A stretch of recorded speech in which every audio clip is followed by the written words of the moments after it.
This is Adam, Small Town Machine Shop, and we're working on the leblond lathe, getting the cord wired in. I've had a couple questions on a good way to strip the outer casing, as it were, on this kind of wire. So I'll show you what I do. First of all, let me raise you up here a bit. Kind of measure roughly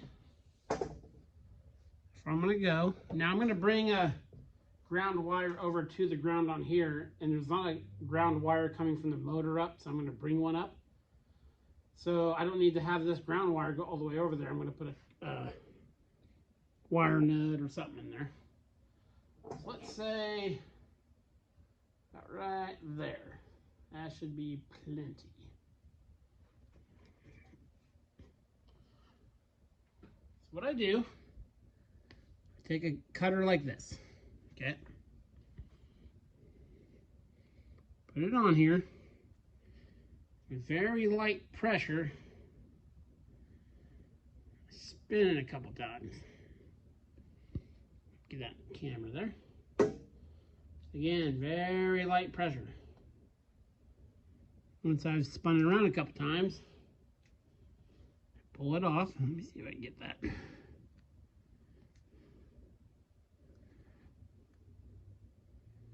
Done all the way through.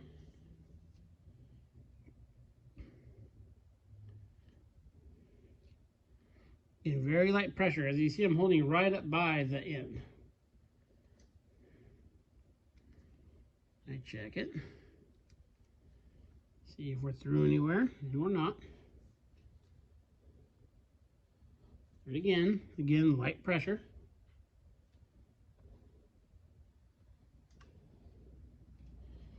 Spin around, squeeze it.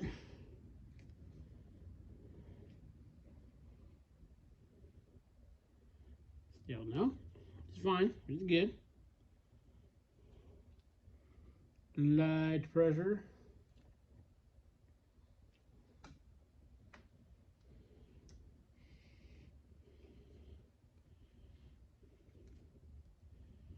There we go. Okay, see now the underwires are showing. So I'm going to break it apart here.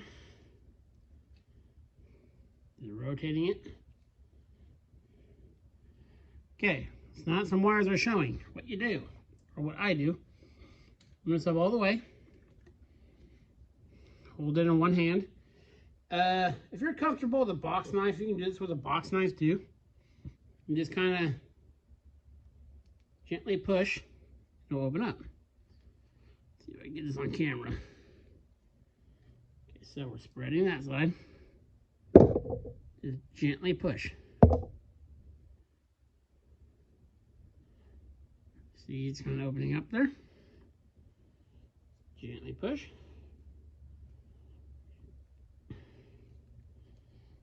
Back side. Opening up. And there we go.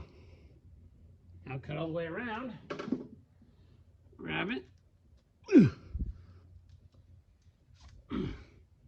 And pull it up. Then examine your wires. I don't see any cuts. I gotta cut this stuff's kind of shredded in the way. So I'll pull this stuff.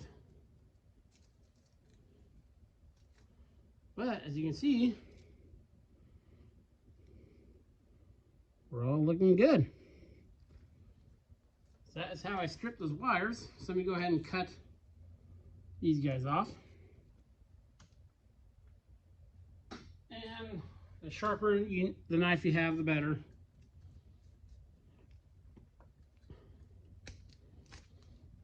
Or else it's going to leave stuff like that.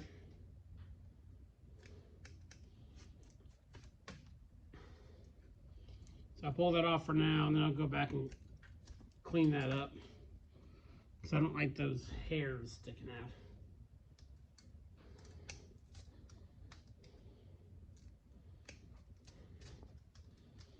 I'll actually usually come through with a pair of scissors. Cut all this stuff.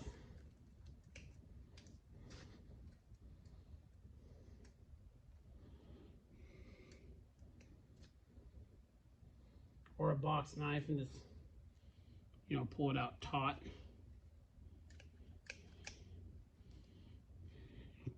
There we go, we got most of it.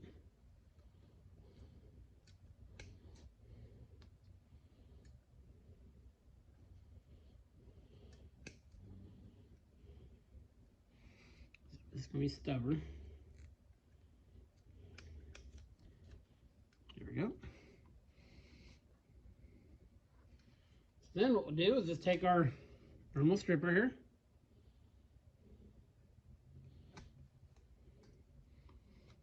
And strip it.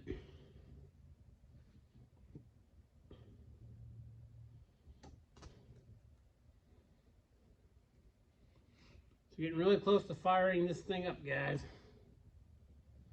I am exhausted tonight. I had a long day at work and a long day after work. So, apologize if I sound a little tired. Now what we'll do is we'll feed this through the top and we'll wire it in. I'll bring you back for that. Okay, we have the plug wired in there. Come through, and I know ideally you would not use any wire with a white conductor for wiring stuff, but this is 3-phase. I know it's 3-phase. I'm the one who wired it in. So left the ground long. So I'm going to run a conductor from here to here, and down in the motor it only has 3 the power wires going down there. I know this is bolted to this, but I like to, you know, overground things, if that makes sense. So yeah, we'll run one from here to there. Now run one down the motor and to the outside of that box right there. So yeah, I got the that part done. Just waiting for my breaker to come in. We're gonna run the rest of the wiring, and we'll be ready to go. This is Adam, Small Town Machine Shop. Please comment, like, and subscribe, and thanks for watching.